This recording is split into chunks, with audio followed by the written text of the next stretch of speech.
Bonjour à toutes et à tous, amis internautes, j'espère que vous allez bien. Au milieu de ces orages, de ce chaos, on va essayer d'apporter un peu de lumière. Nous allons aller frapper chez Jacques-Christian Roy. Jacques-Christian Roy qui est roi des ions, roi des ondes. Bonjour Jacques. Bonjour Sophia, bonjour à vous tous les âmes. Et encore une fois, sauvez vos âmes, ça veut dire accepter de grandir, accepter de vous remettre en cause. Alors, Sophia. Alors, Jacques, aujourd'hui, nous allons parler d'un sujet que tu vas tout de suite nous exposer. Je pense que tu voulais choisir surtout entre le savoir, l'intelligence. Bon, alors, le savoir et l'intelligence n'ont rien à voir ensemble, d'abord. Strictement rien. Le savoir correspond à l'intellect, correspond à l'instruction. Savoir, instruction, intellect, idem, même chose. L'intelligence, c'est la connaissance. Autrement dit, tout ce que nous portons en nous depuis des incarnations et des incarnations, et qui fait que nous allons laisser ressortir cette intelligence, autrement dit la connaissance qui est là déjà, et qui va faire que on va pouvoir éclairer et en même temps être éclairé par ce que l'on dit. Oui. Cela veut dire que en soignant, on s'en soigne soi-même.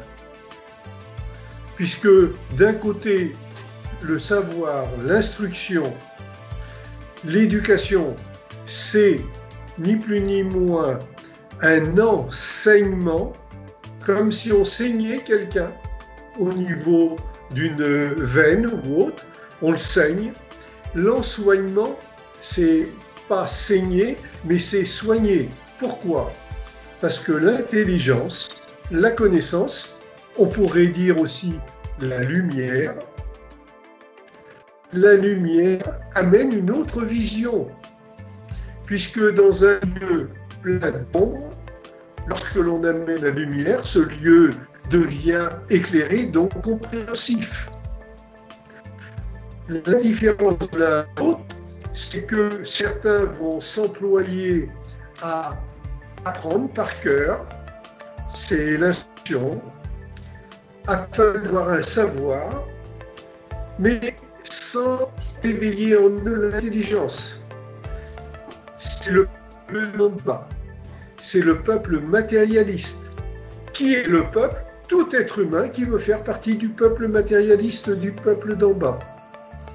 À l'inverse, l'intelligence, la connaissance, la lumière, la connaissance qui va renaître, c'est ni plus ni moins le peuple d'en haut. Le peuple d'en haut, c'est les spiritualistes, c'est-à-dire ceux qui se servent de leur tête, comme je dis souvent, non pas pour attraper des rhumes de cerveau, mais pour se réfléchir, c'est-à-dire se regarder afin de s'améliorer. Un matérialiste est un être handicapé. Un spiritualiste est un être handicapé. Mais alors, où doit-on se trouver? Eh bien, dans la voie du juste milieu, c'est-à-dire dans la voie de la modération. Il est obligatoire d'être matérialiste, sinon on ne peut pas manger. Donc on ne peut pas nourrir le véhicule qui nous abrite, qu'on appelle notre corps. Et le spiritualiste, lui, il est obligé d'être présent modérément pour réfléchir avec modération. Ce qui veut dire quoi? Que tout être humain, pour sortir de l'handicap qui fait qu'il est restreint, emprisonné, doit devenir spiritualo-matérialiste. Et spiritualo-matérialiste, c'est ni plus ni moins l'être, comme on vient de le dire, qui va être modéré, qui va être au juste milieu, et là va venir les qualificatifs qui vont déterminer qu'il va être patient, tolérant, dans l'acceptation et pédagogue, c'est-à-dire pour autrui, il va éclairer autrui rien que par son comportement, même sans ouvrir la bouche. Si en plus il peut expliquer, c'est encore mieux. Et on appelle ça à ce moment-là un enseignant, un éclaireur, un guide. Forcément, il va de soi que des matérialistes, autrement dit des handicapés, essaient de se faufiler parmi les modérés spirituels. Ils essaient de se faire prendre pour des guides, pour des lumières, pour des seigneurs, c'est pour des seigneurs, pour des seigneurs. C'est normal qu'ils fassent ça. Ils ne sont rien, ils en prennent conscience de temps en temps. Et surtout, il n'y a là pas du gain financier.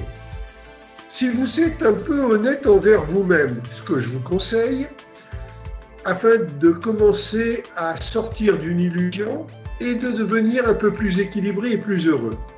Regardez le nombre de fois que vous avez payé pour des stages, pour des séminaires, pour des leçons. Des leçons de quoi? De rien, c'est du vent. Ou après ces leçons, ces stages, ces séminaires, vous n'étiez pas plus riche de lumière qu'avant, seulement vous étiez délesté d'une certaine quantité financière. Ça veut dire que vous manquiez totalement de discernement.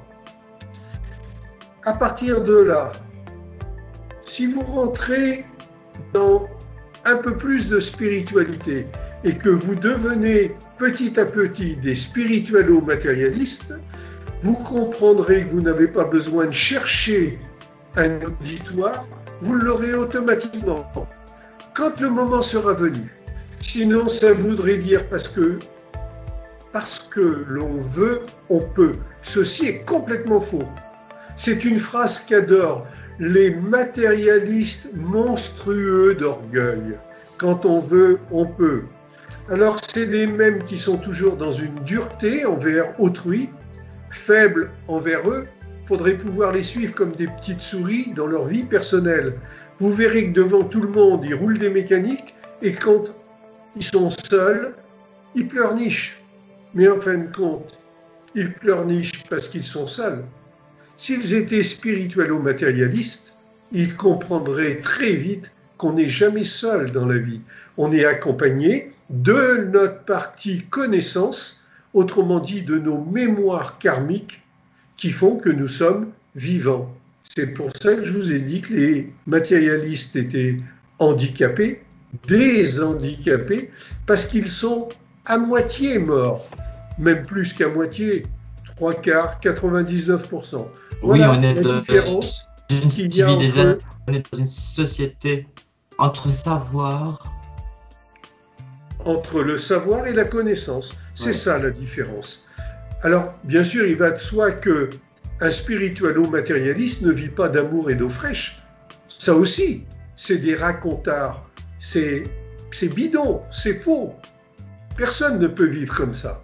Il y a toujours un petit endroit, un petit moment caché où quelqu'un qui, soi-disant, vit d'amour et d'eau fraîche, va grignoter quelque chose, boire un petit quelque chose. Mais du moment que dans votre immense sottise de croyance, vous y croyez, vous êtes prêt à être manipulé. Alors, ça vous fait aller très souvent, excuse-moi Sophia, ça vous fait aller voir dans des pays très lointains, très très lointains, surtout très lointains, voir ceux qui sont dans une démarche où sans boire, sans manger, ils vivent. Mes pauvres, vous savez qu'à côté de chez vous, il y a des êtres qui pourraient vivre aussi, soi-disant comme cela, avec le fameux corps du Christ, ce qui est complètement bidon, puisqu'on sait que ce n'est pas le corps du Christ qui est important, mais son esprit. Donc chaque fois que vous vous mettez le corps du Christ dans la bouche, vous appelez ça l'hostie. Mais vous vous faites avoir, escroquer. C'est du cannibalisme, c'est du cannibalisme. Alors, à partir de là, le savoir, c'est l'intellect, c'est le matérialisme, c'est l'instruction pure et dure. quand on vous dit que tel roi en France, par exemple, était un être merveilleux. Non, c'était un grand assassin. Certains ont fait construire des châteaux. Moi, je pense surtout à ceux qui étaient obligés de les construire et qui ne mangeaient pas à leur faim ni rien du tout, pendant que les autres gaspillaient à outrance. Alors, vous voyez, ça dépend de quel côté on se situe. Et sachez une chose, et je vais arrêter là-dessus, c'est que quand on est spirituelo-matérialiste, autrement dit intelligent, mais on se suffit du nécessaire, vous me l'avez entendu dire, des tas et des tas de fois dans des réunions débats vidéo, que le nécessaire suffit aux sages. C'est-à-dire qu'on n'a pas besoin du superflu, puisque c'est superflu. Et à ce moment-là, on manque de rien. Moi, je vous parle, j'ai une petite retraite, parce que à l'âge où je suis, on m'a déjà mis de côté, donc je suis retraité. Je vis avec une petite retraite, mais je ne demande rien à personne, j'ai ce qu'il me faut. Alors forcément, je vis avec un être qui partage mon chemin de vie, qui elle aussi a sa petite retraite, c'est mieux à tous les deux. Mais on n'a pas des dizaines de milliers d'euros pour vivre. Quand je dis des dizaines, même pas une dizaine, loin de là même. Donc, si le nécessaire suffit au sage, c'est que le sage est intelligent. S'il est intelligent, il est moins inquiet, anxieux, donc il est en meilleure santé. À part quand, comme là, pof, je me paye un poteau ou autre.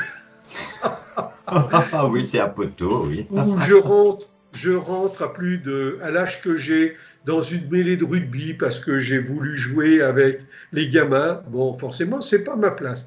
Mais j'avais qu'à réfléchir un peu plus avant. Mais autrement, être spirituel ou matérialiste, c'est pouvoir être heureux, hein. Oui, mais quand on dit, Jacques, vivre d'amour et d'eau fraîche, peut-être qu'on peut aussi l'interpréter que l'eau, c'est pas forcément de l'eau matériellement, c'est l'eau du fluide. On est composé, notre corps est composé de 70 ou 90% d'eau, tout comme la planète qui est composée essentiellement d'eau. Voilà, je pense que. Et puis la nourriture, c'est pas non plus une nourriture boulimique, c'est de la nourriture spirituelle qui fait du bien. Et non pas qui le détruit. Tout à fait. C'est vrai qu'on peut aussi vivre d'amour et d'eau fraîche, prendre ça venant d'en haut, comme l'air du verso, venant d'en haut, et que ça soit de la fraîcheur. Autrement dit, que ça soit une information, un ensoignement, tout ce qui vient d'en haut, et qui est frais, c'est-à-dire qui nous rafraîchit la mémoire, et d'amour, c'est-à-dire de l'échange du culte de l'âme entre les humains.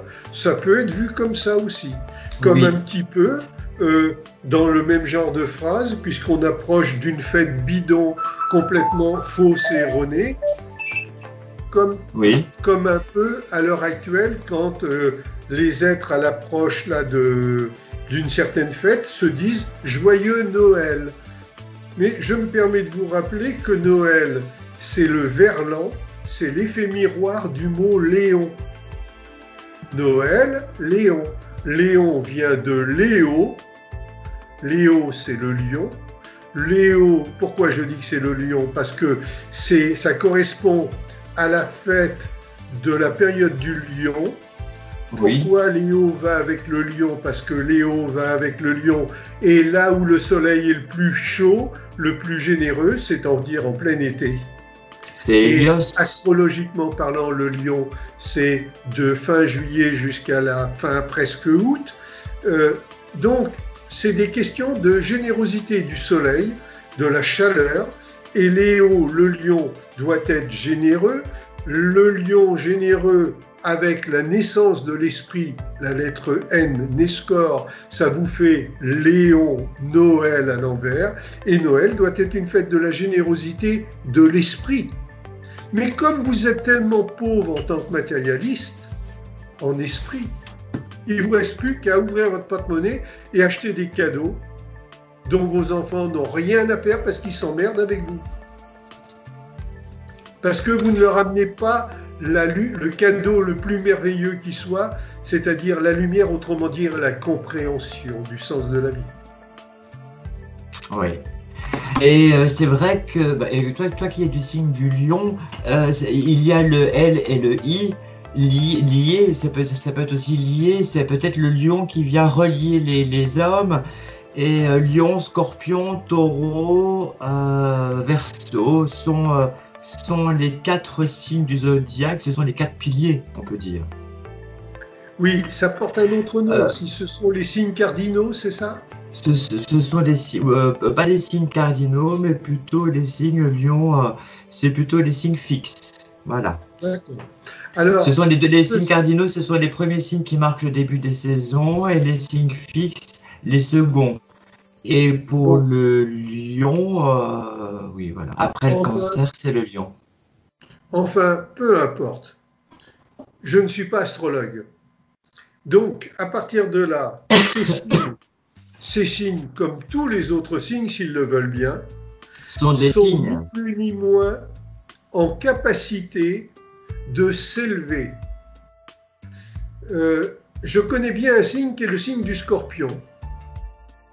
Tous les signes ont le droit d'être dans le caniveau, c'est-à-dire d'être nuls, archi-nuls, hyper matérialistes, sans spiritualité. Mais en même temps, ils peuvent être des aigles. Il est amusant à vous, les cathos, les catholiques, hein, c'est amusant de constater que pour vous, le dénommé Jean est un proche de l'évolution. Or, Jean, chez les cathos, le fameux Jean positif, que vous appelez saint, moi que je préfère dire positif, et c'est mes propos qui sont justes, pas les vôtres, le dénommé Jean qui est positif a pour symbolisme l'aigle. Donc ça veut dire que les scorpions sont des êtres qui sont assez extrémistes, assez excessifs, assez... Enfin, ça va dans ce sens-là. Donc, ils peuvent être très très bas, comme ils peuvent être très hauts. Ça dépend le sens de la vie qu'ils veulent choisir. Ou ils choisissent le sens de la vie qui les élève, ou qui les rabaisse. Donc, oui. Vous voyez, les symboles astrologiques vont très bien aussi avec des compréhensions justes de ce que vous appelez des livres soi-disant sacrés. Autrement dit, des livres positifs, comme la Bhagavad Gita, la Torah, le Coran, la Bible, le Tao. Les évangiles. Mais faut-il savoir les interpréter? Et c'est là que vous faites tout savoir par des êtres qui les interprètent mal et en qui vous croyez. Par exemple, Noël, comme je viens de vous le dire, c'est Léon, c'est la fête de la générosité de l'esprit. Tout à l'heure, je vous ai dit, il y en a qui se mettent dans la bouche le corps du Christ. Mais ce n'est pas le corps qui est important, c'est l'esprit. Et vous n'êtes pas dans l'esprit du Christ. Vous n'êtes pas dans l'esprit de l'évolution, puisque Christ veut dire évolution, tout simplement. Hein. Ce n'est pas le nom de quelqu'un. On est plutôt dans l'illusion. Voilà. Et à partir de là, si vous vous mettez dans l'esprit de l'évolution, donc dans l'esprit du Christ, vous allez chercher à comprendre et non pas accepter de prendre pour acquis, j'espère que ça démarre pas, et non pas prendre pour acquis les interprétations erronées que l'on vous enseigne depuis 2000 ans. Parce que ça n'a pas de sens. Comme tout à l'heure, j'ai dit saint. Les êtres soi-disant saints ne sont pas des saints, ce sont des êtres positifs. Autrement dit, des êtres qui sont intelligents au point de vouloir s'améliorer, le mot âme, améliorer. Et vous avez la même chose pour des tas de prénoms, comme ça. Et dans la Bible, si les gens, c'est vrai que la Bible, elle est beaucoup écrite avec des paraboles, parce qu'il y a plusieurs degrés de compréhension. Et dans la Bible, il est écrit qu'à un moment donné, le savoir, il est arrivé par des êtres de lumière qu'on appelle des Elohim. Elohim au pluriel, Eloi au singulier. Donc ce sont des... Alors on appelle ça pas des saints, mais des anges ou alors des extraterrestres, tout simplement. Mais les fameuses paraboles, tu les as aussi dans d'autres livres soi-disant sacrés, comme le Coran. Ce qu'il faut comprendre dans tout ça, c'est que ça a été fait pour que vous cherchiez à comprendre. Et à partir du moment où vous ne cherchez pas à comprendre, mais que vous prenez pour acquis Ce que les religieux de tous bords, de tout poil vous disent, vous vous êtes perdus. Vous vous perdez et ils vous perdent. Pourquoi? Parce que des paraboles devraient être la simplicité même. Or, elles sont toutes complexes. Pourquoi? Mais pour vous perdre. Ben oui, les religieux ont voulu fausser la réalité, la vérité. Mais le problème, quand on est soi-disant, ou quand on se met au service de la lumière, quand on est soi-disant en soignant, mais on n'a pas pour mission de perdre, on n'a pas pour mission d'égarer les êtres, on a pour mission de leur expliquer dans la simplicité. Donc toutes les paraboles de la Bible, du Coran, dans la Bhagavad Gita, partout, dans le Tao, sont faites pour vous perdre. Et c'est parce que vous êtes perdus que vous êtes dans des systèmes religieux différents qui flattent votre ego au maximum, parce qu'il n'y a pas un religieux qui ne soit pas une montagne d'orgueil, et qui, à partir de là, vous fait croire que vous, avec le Coran, vous êtes supérieur aux cathos. Les cathos leur croient que eux, avec leur Bible, ils sont supérieurs aux hindouistes, à la Bhagavad Gita, à la Torah, enfin, à tous les systèmes aux évangiles. C'est flatté, ça a été fait pour flatter vos égos. Et vous avez mis les deux pieds dedans directement. Vous êtes fiers et vous croyez que vous êtes les seuls à détenir la vérité, alors vous massacrez les autres parce qu'ils ne sont pas d'accord avec vous. On vous prend en flagrant délit de manque de tolérance, de non-acceptation de réflexion sur les propos de l'autre, et à partir de là, sur le jugement et la condamnation. Vous êtes archi nuls. Bien. Eh ben, on a avancé aujourd'hui. Jacques-Christian Roy, roi des lions, des ions aussi, des ons. Bon. Et qu'est-ce qu'ils ont fait, les lions? Rien du tout. Tu sais, moi, je suis Scorpion, alors ascendant Balance. Bon. Alors, mais c'est vrai que justement, toi aussi, tu as ton ascendant Balance. Et la Balance, c'est la maison 7. Le Lion, c'est la maison 5. En astrologie, c'est la maison de la diffusion, de la nativité, de la création, des enfants aussi. C'est vraiment. Et puis, avec cet ascendant Balance de la maison 7. Eh bien, c'est les autres. C'est se tourner vers les autres. Et puis, comme notre pays, France, fait partie des signes Balance, forcément, toi, avec ton ascendant Balance, moi, avec mon ascendant Balance, nous avons une certaine résonance sur ce courant collectif et dont tu nous permets d'ouvrir certaines portes qui étaient jusqu'à là fortement scellées. Bon. Et grâce à la lumière, et bien forcément, les portes s'ouvrent. Alors Jacques, il y a une dame qui nous a posé une question, une fidèle auditrice, internaute, je dirais plutôt. Et elle me dit, est-ce que on peut... Comment ne pas brusquer les abeilles? Est-ce que tu peux répéter? Comment ne pas brusquer les abeilles? Parce que les abeilles, ce sont toutes ces petites ouvrières qui œuvrent pour un même intérêt, puisque nous sommes tous humains, unis, mains les uns aux autres. Mais nous, petites ouvrières, à petites abeilles, voilà. Bon, alors... Parce que c'est long, les gens, des fois, ils mettent un certain temps. Et je pense que ce virus est un mal pour un bien, parce qu'il va briser ces frontières du temps pour nous faire pénétrer dans quelque chose de beaucoup plus épanouissant, avec une grande expansion. Bon, vous savez que nous sommes ce qui est appelé en train de rentrer dans ce qui est appelé donc l'ère du Verseau, l'ère des révélations. Qui dit révélation dit peut-être prise de conscience, peut-être. Bon. Puisque quelqu'un qui ne veut pas voir, qui ne veut pas entendre, il n'entend rien, ça va de soi. Donc, on est en train d'entrer dans l'ère du Verseau. L'ère du Verseau, c'est l'ère des révélations, donc l'ère de l'éclairage, l'ère des compréhensions. Mais ça ne se passe pas comme la lumière électrique avec un interrupteur qui passe de la lumière à la nuit, à l'ombre. Non, non. ça se fait doucement, doucement, doucement, doucement.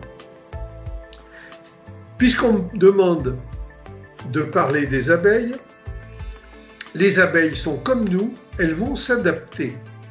Alors bien sûr que vous voyez des destructions massives qui vont faire que on pourrait penser que la pollinisation va se faire moindre parce qu'il y a moins d'abeilles, elles sont tuées, elles sont comme nous les humains, elles sont empoisonnées par la nourriture. Introduites dans la ruche. Voilà. Et par toutes les formes de nourriture industrielle. Autrement dit, les saletés, les saletés que l'on achète à droite, à gauche. Voilà. Je viens de vous dire, les abeilles, elles sont comme nous, elles vont s'adapter. Elles sont obligées de s'adapter. Même s'il y a un changement. Même s'il y a un changement, même dans leur physique, dans leur apparence. Il y aura toujours d'autres systèmes parce que l'esprit dominant la matière, c'est l'esprit qui domine la matière de tout temps. L'esprit dominant la matière, l'esprit va faire en sorte qu'il va y avoir une adaptabilité chez les abeilles de façon à toujours continuer une forme de pollinisation, comme actuellement. Ça se fera sans qu'on le veuille, sans qu'on s'en occupe par l'intermédiaire d'abeilles qui vont devenir ou redevenir plus sauvages et qui se rapprocheront de nous petit à petit pour nous donner ce qu'elles ont de meilleur. Pourquoi? Parce que nous sommes tous complémentaires sur Terre. Par contre, et je ne vais plus parler des abeilles, par contre, les êtres handicapés, autrement dit les matérialistes, qui ne marchent que par l'imposition sur les autres, que par la force physique, domination, vont être de plus en plus malades. Vous allez voir, il y en a pour quelques dizaines d'années, vous allez voir que les êtres vont être de plus en plus touchés dans leur corps. Et il y aura aussi beaucoup de suicides, on n'en parle pas, mais avec Neptune en Poisson, J'y viens. Donc ils peuvent faire 2 mètres de haut, ils peuvent faire 100, 120 kilos, les gamins d'aujourd'hui, ils sont de plus en plus faibles dans leur tête. Ils n'arrivent même plus à avoir la maîtrise d'eux-mêmes. Ils sont dans une illusion totale et ils ne marchent que aux ordres d'être déséquilibrés qui eux-mêmes ne marchent que dans la violence. Ils vont tous petit à petit être complètement déséquilibrés, affaiblis, déséquilibrés mentalement. Pourquoi? Parce que la place de l'esprit fait que, la place de l'esprit qui est prépondérante, fait qu'il y a un rééquilibrage de chaque esprit dans les corps humains qui va que dans un sens de l'amélioration. Et l'amélioration, c'est une culture de l'âme. Autrement dit, on ne doit même plus, j'espère que je me ferai comprendre, on ne doit même plus dire à quelqu'un « Comment allez-vous » mais ce qui serait bon, c'est de dire à quelqu'un « Comment devenez-vous » Qui devenez-vous? Comment deviens-tu? Qui deviens-tu? Afin que chaque être humain grandisse doucement dans l'amélioration de la transformation de lui-même. C'est ça le cheminement qu'on a tous à faire, qui est écrit dans la Bhagavad Gita, dans la Torah, dans le Coran, dans la Bible, dans le Tao et dans tout ce qui existe aussi en plus, etc., etc. Nous sommes dans cette ère-là, dans ce changement-là.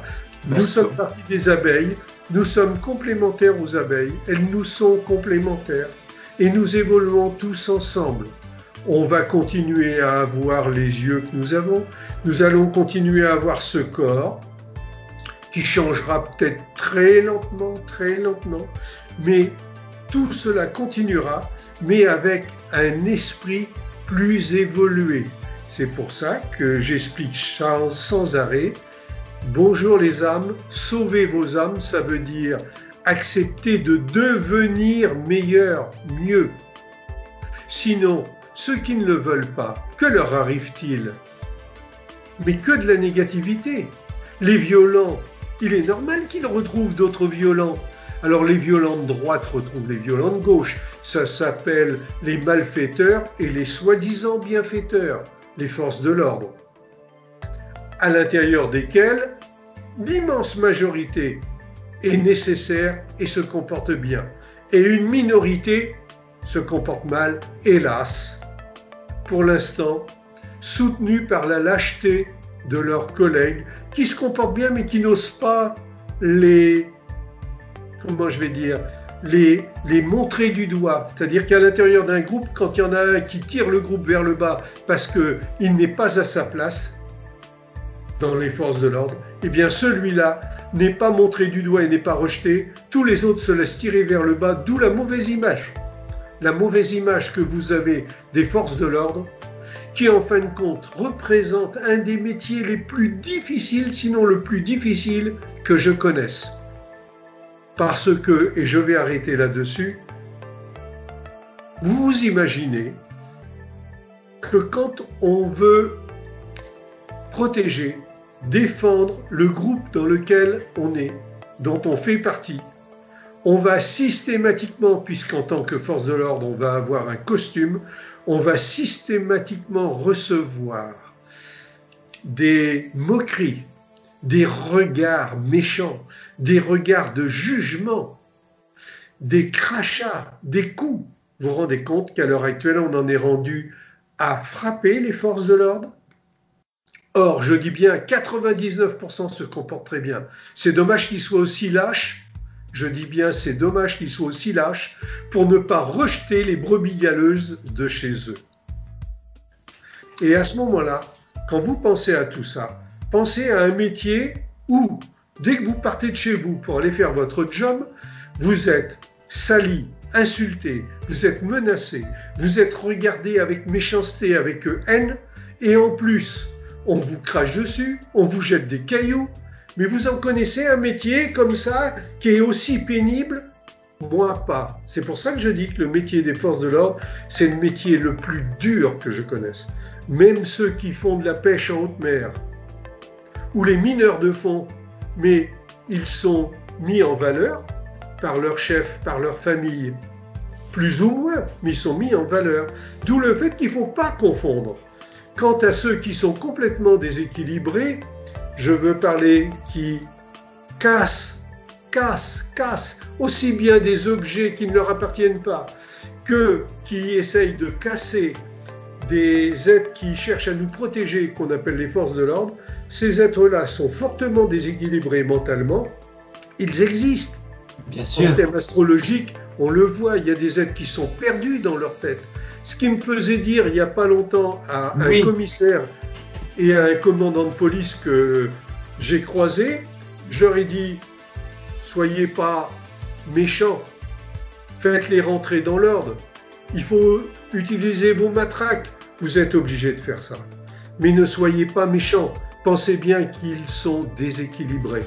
C'est pour ça qu'ils ont ce comportement. » Oui, mais tu comprends que ça fait quand même beaucoup de mois, beaucoup d'années, même je dirais, que ces forces de l'ordre sont soumis à de rudes épreuves. Il y a eu tout cet épisode des manifestations avec les gilets jaunes. Enfin bon, donc moi j'ai quand même beaucoup dans ma clientèle de policiers qui sont en action, des jeunes, 30 ans, et qui m'ont avoué de pleurer parce que quand ils sont appelés à aller faire des boucliers dans les grandes manifestations à Paris, il me dit là en face de nous, c'est plus des manifestants qu'on a, c'est des gens qui sont prêts à déverser leur haine, mais avec des points et dans une intention de faire du mal.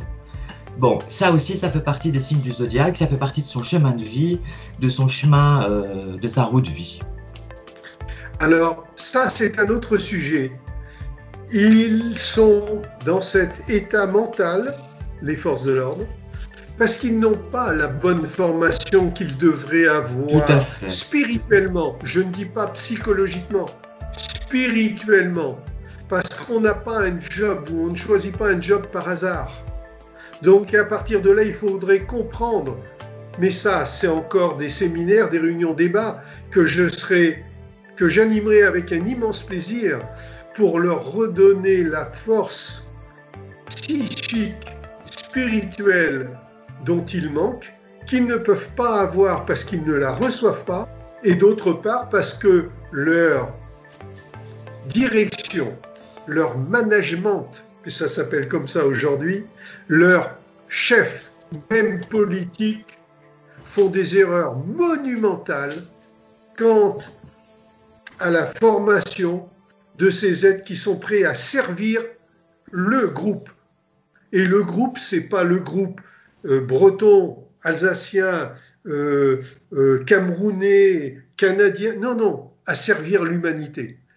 Ils ne reçoivent pas la bonne formation qu'ils devraient recevoir. Ça, c'est très important. Et à ce moment-là, ils auraient la force psychique et psychologique et donc spirituelle. Et donc intelligente.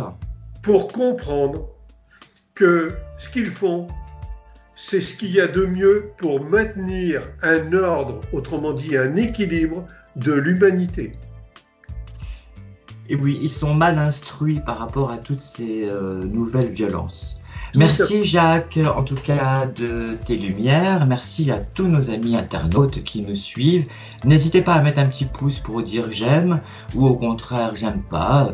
C'est la libre expression. Merci à vous. Merci. Sauvez vos âmes, ça veut dire encore une fois accepter de devenir meilleur en vous remettant en cause, et puis ne prenez pas les autres pour des êtres inférieurs. Différents, oui, inférieurs, non.